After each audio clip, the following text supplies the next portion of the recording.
How to delete Instagram account. Hey, what's up guys? Welcome back to our YouTube channel and let's get started. First thing first, launch your Instagram app. Make sure that you logged into your Instagram account and you also remember your password. Tap onto your profile, you will see a page like this.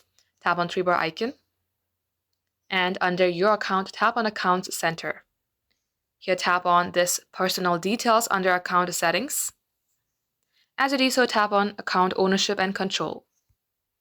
And here you will see two options. One is deactivation or deletion, another is memorialization. Tap on the second one, and here tap on this delete button. Also be noted, deleting your account is permanent and there is no going back. Tap continue. Give any reason that you would like, tap continue. And lastly, at this section, you have to type in your Instagram password. As you do so, tap on continue and your account will be deleted permanently. Just like so guys, this is how you can do it. Thank you for watching.